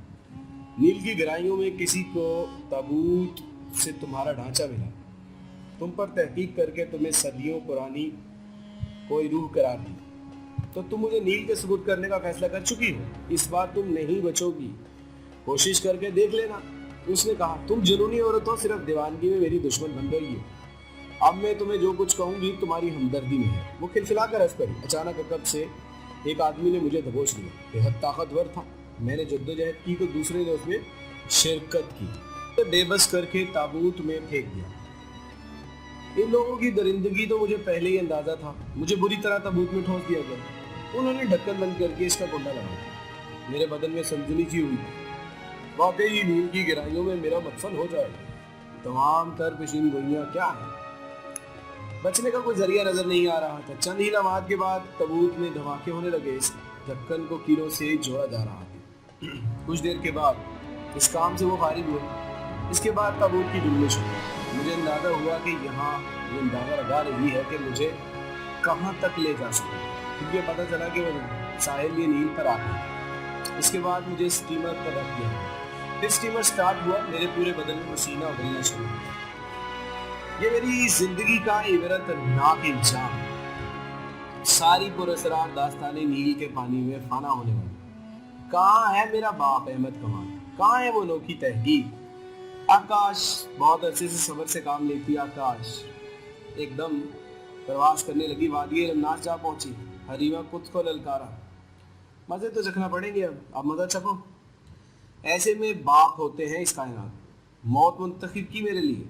जहन मुसलसल कहानियां तराश रहा था। फिर स्टीमर का इंजन बंद हुआ। इसके बाद ताबूत में जुम्बिश हुई। मेरा हाथ सर नीचे पांव छक्का महसूस हुआ। सीने से बाहर निकलने की कोशिश करती रही। आंखों में तारीकी आ गई। कुछ देर नीचे को जाती महसूस हुई। फिर आवाज फिर ऊपर बुलंद होने लगी। न जाने क्या हुआ। हालात में धमाके के साथ नहीं छोड़ा। अंदाजा हो गया कि पहले मेरे वजन से बुलंदी से गिरने वाला दूध पानी की गहराइयों में गया। चूंकि लकड़ी से बना हुआ था तो ऊपर उठने लगा। सबसे खौफनाक बात यह कि पानी में नमी थी जो मुझे बदन के मुख्तलिफ हिस्सों में महसूस होने लगी। ताबूत पर एयर टाइट नहीं था। कहीं ना कहीं से पानी अंदर आ रहा था। हरीमा को उसने ये गलती की, ताबूत में ज़रूरी वजन नहीं रखा जिससे वो पानी पर बुलंद नहीं होता। लेकिन वो कसर पूरी हुई जब ताबूत में आहिस्ता आहिस्ता पानी भरने लगा और दरिया के बहाव में ताबूत में सफ़र जारी रखा। रफ्तार इतनी तेज़ थी कि हाथ पाँव बेजान महसूस होने लगे। दिमाग पर काबू पाना मुश्किल हो गया। फिर पता नहीं लगा ताबूत घूमने लगा। मेरी आंखें बंद हो गई। आंखों में स्याह रंग उतरने लगा। इसके बाद कुछ होश नहीं। न जाने कितना वक्त गुजरा। न जाने आलम रोशी में कैसे कैसे मनाइल से गुजरना पड़ा। होश आया तो आसमान रोशन था। सूरज पर बादलों के टुकड़े रुके हुए थे। मौसम मुतमइन था। सर्दी थी न गर्मी थी। बदन से बेहद हल्का फुल्का महसूस कर रही थी। जाने कौन सी जगह थी। अपने जमात की रिहाइशगाह में नहीं थी। और फिर याददाश्त करने लगी। सब कुछ याद आ गया। दिल में वैसे तुम गई। अपने आप को गौर किया। भीनी भीनी खुशबू आ रही थी। बदन में अभी भी ताबूत का कैदी था, लेकिन ढक्कन गायब था। बस इसका वो सर जुड़ा हुआ था जिससे ताला डाला गया था। ताबूत जगह जगह से टूट गया था, गालिबन दरिया में चट्टानों से टकराया होगा। मेरे बदन पर मामूली सी खराश भी नहीं थी। लिबास बेशक भीगा हुआ था, बाकी सब कुछ ठीक था। ताबूत के किनारे गिरफ्त करने के बाद बदन को जुम्बश दी, उठकर बैठ गई, फिर हैरान नजरों से पूरे माहौल का जायजा लिया। ताबूत दरिया में ही था, लेकिन दरिया नहीं रहा, फिर इस जगह वसतों में फैला हुआ था। गोल गोल पत्थर थे, पानी के धारे इन्हें छोड़ते हुए गुजर रहे थे। मेरे बाएं सिमत में सरसब्ज शादाब घास, दरख्तों के झुंड बिखरे हुए, संदल की खुशबू, सेब की तेज खुशबू की शामिल थी। इन दरख्तों की दूसरी तरफ शायद सेब का जंगल था। न जाने कौन सी जगह थी, लेकिन खूबसूरत थी। ताबूत आगे नहीं बढ़ सका। मैं दरिया नीर में भटकने से बच गई। दिमाग को झटका लगा, फिर बच गई। हरीमा कोस ने मेरी मौत में कोई कसर ना छोड़ी, लेकिन मैं जिंदा हूँ। ना सिर्फ जिंदा हूँ, बल्कि इस भयानक सफर के बावजूद मुझे कोई खराश भी नहीं। वो कॉल तो पूरे हो गए जो मुख्तलिफ लोगों ने मुझे किए थे। पता नहीं कायरा यहाँ से कितना दूर है। आसपास कोई जगह भी नहीं, यहाँ बैठने रहने से कुछ नहीं होगा। अब मैं इस ताबूत से निकली और संभल कर बाहर आई। जंगलों की तरफ रुख किया, चुनाचे इसी तरफ चल पड़े। पत्थरों से आगे बढ़ना मुश्किल हो रहा था, जूते तबाह हो चुके थे, इसमें बुरी तरह पानी भरा हुआ था। चुनाचे इनके पहनकर चलना बिल्कुल मुमकिन नहीं। मैंने इनसे निजात हासिल की, इस तरह आसानी हो गई। मैं इस घास के फर्श पर पहुंच गई। बेहद फर्क महसूस कर रही थी। जहाँ सेबों की खुशबू बहुत तेज आ रही थी, तो इंजन नहीं हुई, इसलिए आगे बढ़ा। ये जंगल यही बात थी। दरख्त किनारे किनारे लगे हुए थे, अंदर फलों के दरख्त, सुर्ख बड़े बड़े सेब, इतने नीचे कि हाथ बढ़ाओ और तोड़ लो। मैंने अपनी ख्वाहिश दबा न सकी, एक सिरप तोड़कर दांतों के नीचे खाने लगी। शहद जैसे सेब लुत्फअंदोज हुई, वहीं बैठ गई। सोचने लगी कि मुझे क्या करना है। बाग कुदरती नहीं है, इसके रखवाले भी होंगे। उन्हें तलाश करके इस आबादी के बारे में मालूम करना होगा। गुजरे हुए वाकयात में उलझ गई। बेमायनी थे। कुछ देर नकाहत तारी रही, फिर उठने का इरादा कर रही थी कि एक अजीब सा एहसास हुआ। गर्दन के पास सरसराहट सी हुई, पता नहीं शायद कोई कीड़ा चढ़ रहा था। बेख्तियार गर्दन पर खालिद का दिया हुआ नेकलेस गर्दन में पड़ा हुआ था। मैंने थोड़ा सा उठाया, फिर गर्दन मसलने लगी तो खूब कीड़ा नहीं था, नेकलेस में जुम्बिश थी। एक खूबसूरत जंजीर मेरी मुट्ठी में फिसला। मैंने घबराकर उसे छोड़ा। दूसरे लम्हे मेरी गर्दन से निकलकर सीने से फिसलता हुआ नीचे गिरा। ये सोच रही थी कि मुमकिन है इसका हुक खुल गया हो। वो तवाज़ुन बिगड़ने की वजह से जुम्बश महसूस हुई, लेकिन नीचे गिरने के बाद मुतहर्रिक हुआ, सुस्त रफ्तारी से कुछ फासले पर चला गया। ऐसा एक मंजर मैं पहले देख चुकी थी। अर्थन तलाई मुझे पहुंचाया, लेकिन इस जेवर से क्या ताल्लुक? वो ज़ाइक का तलिस्म और ये खालिद का तोहफा। इसकी बनावट नागन की थी। ये खुशनुमा नेकलेस था। मेरी आंखें मुझे धोखा दे रही थी। नेकलेस बस बददस्तूर मुतहर्रिक रहा और सिमट कर गोल हुआ। फिर उसने एक शक्ल और हुजर में बदलना शुरू किया। मैं मुंह फाड़कर उसे देखती रही। वो सोने का जेवर सुनहरी औरत की शक्ल इख्तियार कर गया। मुझे देखकर साहिराना अंदाज में बोली, रोशन जमा, उसने कहा, लेकिन उसके हसीन होठों से ज़ाइक की मधुर आवाज़ निकली। बिल्कुल इसी तरह एक बार इब्ने ज़मात की रिहाइश गाह में उसने मुझे अपना ज़ाइक, मैंने आहिस्ता कहा, नहीं ज़रूर इब्ने कामिल, तुम इस जेवर की शक्ल में, अगर ये जेवर तुम खालिद भिजवाया था, क्या करूँ? तुम्हारी इस मकार ने मुझे इतना मकार बना दिया कि मुझे मकार करना है। वो ये जेवर खालिद के नाम का नहीं। हाँ, मुझे अंदाजा था यही नाम तुम्हारी कुर्बत दे सकता है। तुम्हारे तमाम रास्ते तुमने ही बंद किए थे। तुम्हें फिर अनोखे इल्म वाले कुर्ब का हासिल। कौन अनोखे थे? इब्ने ज़मात की बात कर रहा हूँ। मैं इसकी अनोखी शख्सियत को मरते दम तक फरामोश नहीं कर सकूँगा। न जाने कौन सा इल्म था, किसी रूह जी काज को कागज़ में तब्दील कर देता था। तुम्हें इसके बारे में मालूम हो चुका है, लेकिन मुझे हैरत है कि इस वक्त तुमने खुद को कागज़ की तस्वीर में क्यों बदल लिया। जब हरीमा खुद तुम्हें दरिया में खुदबुद कर रही थी, जबकि मेरे कैद खाने में तुमने अपनी हुनर दिखाया। ज़ाइक, मुझे एक बात बताओ, मैंने संजीदगी से कहा। वो सवालिया नज़रों से मुझे देखने लगा। इब्ने ज़मात की निगार खाने में किसने आग लगाई? मैंने मुस्कुन से बोला। क्यों? मेरे बदन में चिंगारियाँ बनी।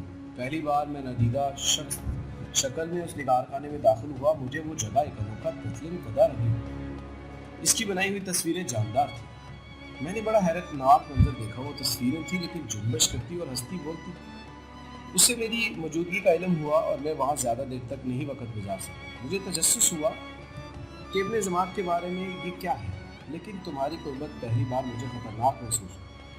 نتیجے میں صلاح صحیح کے ذریعے اسے ہلاک کرنے کی کوشش کی، مگر وہ کسی کاغذ کی طرح پھٹ گئی۔ اس کی زندگی قائم تھی۔ آخر خطرہ مجھے اس وقت محسوس ہوا جب زرام تابی کے دانش قدم میں تمہیں قید کرنے میں انہوں نے آزاد پایا۔ قید خانے میں صرف تصویر رہ گئی، تب انہیں زماد مجھے بے حد خطرناک محسوس ہوا۔ بلاخر میں اس کے نگار خانے سمیت جلا دیا۔ شدید رجب سے میرا سارا وجود پھیل گیا۔ ابن زماد مجھے بڑی عقیدت تھی۔ اس کی موت اپنی زندگی میں سب سے بڑا نقصان محسوس ہوا۔ میں خونی نظروں سے اسے دیکھتی رہی۔ میں نے مسکرا کر کہا، صدیوں کی جدوجہد اسی بچ پر آخر اب آگے کی کہانی شروع ہوئی جس سے تم نہ واقف ہو۔ کون سی جگہ ہے؟ میں نے پوچھا۔ نجفہ، جنوبی حصہ۔ اس سے آگے سرائے پرش جسے عبور کر کے ڈیلٹا حکومت کا دارالخلافہ آ جاتا ہے۔ زائد نے کہا، یہ سارے نام تو اجنبی ہیں۔ قاہرہ سے کتنی دور ہے؟ میں نے پوچھا۔ ارتن تلائی کے روپ میں زائد ہنس پڑا۔ کون سے قاہرہ کی بات کر رہی ہو؟ جس قاہرہ کے بارے میں تم پوچھ رہی ہو اس کا سفر اب 2663 برس آگے ہے۔ اب تم جس دور میں وہ سانس لے رہی ہو دور سید کہلاتا ہے۔ 663 قبل مسیح کا دور، جب مصریوں نے خاندان کا اقتدار ختم کر کے دوبارہ مصر پر حکومت قائم کی۔ کیا؟ ہاں، تم واقعی وہاں آ چکی ہو جہاں تمہیں آنا تھا۔ اب تمہیں علم ہو گیا کہ میں تم سے کیا کہنا چاہتا تھا۔ جس کہانی سے میرا براہ راست تعلق روشن جمال، اس میں میرے کردار کی کوئی گنجائش نہیں۔ انا تم سراتیہ کے ساتھ کچھ صدیاں کھو دیں، لیکن تمہارا غائب باپ فائدہ اٹھا کر یہاں آ گیا۔ بعد میں جو کچھ ہوا الگ بات ہے، لیکن اب میرے لیے کچھ نہیں رہا۔ میں یہاں آنا چاہتا تھا، تم اس کی سب سے بڑی ذریعہ تھی۔ میں ارتن تلائی کے روپ میں آنے کی خواہش مند تھی۔ بس یوں ہوا تھوڑی سی مکاری سے کام لینا پڑا، مجھے تمہارے محبوب کی یاد سمجھنی پڑی۔ میں دیر تک تنگ رہی۔